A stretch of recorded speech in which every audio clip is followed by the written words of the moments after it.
Si on prend la question de l'instrumentalisation dont je viens de parler ce matin, ce 27 août 2020, personne ne peut dire qu'il est seul. Personne ne peut affirmer qu'il soit seul. Parce que dès lors qu'il est représenté par un tableau, par un film,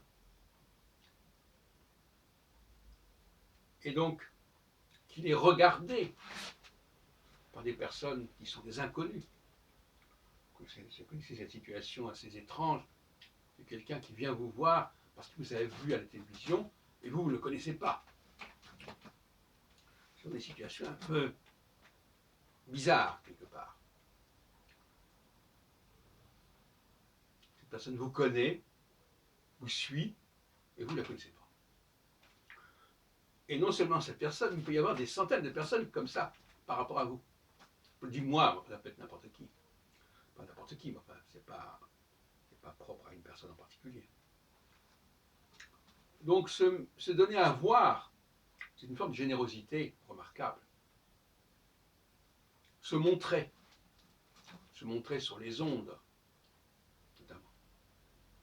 Parce que finalement, tout passe par Internet, quelque part. Même les films passent par Internet. Le cinéma passe par Internet. Même le théâtre passe par Internet. Eh bien, voilà un autre type de rapport social qui relève de ce que j'appelle l'instrumentalisation. Et il ne faut pas oublier que cette chaise sur laquelle je suis assis, eh bien, c'est du bois qui a été instrumentalisé. C'est un matériau qui a été instrumentalisé. Et qui n'était pas fait initialement pour devenir une chaise. Donc, voyez-vous, l'instrumentalisation, elle est un peu partout. Même le jardin dont je parlais tout à l'heure, les plantes ne sont pas n'étaient pas destinées à devenir mon jardin, à faire partie de mon jardin. Donc croire que les gens maîtrisent ce que l'on en fait, ce qu'ils deviennent, parce qu'on peut devenir des choses qu'on n'a pas prévues et qui ne dépendent même pas de nous. Quelque chose qu'il faut comprendre à ce niveau-là. Et ça modifie complètement les rapports humains.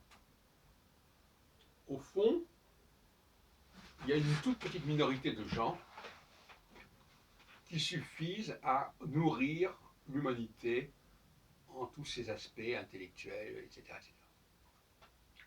C'est la triste vérité. Et c'est plutôt rassurant par certains côtés. Même si c'est assez élitique, mais néanmoins, il faut peu de personnes pour nourrir un ensemble. Ce qui signifie que, par exemple, quand les gens regardent la télévision ou Internet, ils le font plus ou moins gratuitement. Il n'y a pas de question financière, il n'y a pas de question économique à la limite. Il y a beaucoup de choses dont nous profitons et qui ne nous coûtent rien. Même se promener, aller dans le métro et voyager, on voit des gens, on voit des personnes. Il y a parfois des personnes qu'on a envie de regarder, dont la présence nous fait du bien. Ben, ça ne coûte rien.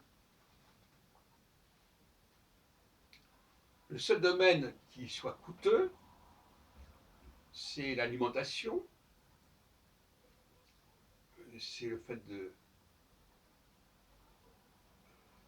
faire des enfants, par exemple. On ne peut pas le faire avec une image. Mais finalement, la liste est assez courte. La triste vérité, c'est que une élite peut ruisseler dans tous les domaines, que ce soit une femme ou un homme. Quelques humains peuvent combler toute une humanité. Et Jésus, par exemple, ça peut faire partie de ces personnages qui ne sont pas des dieux, mais qui sont divinisés, si on peut dire oui, peut-être. Car toute instrumentalisation est une divinisation, quelque part.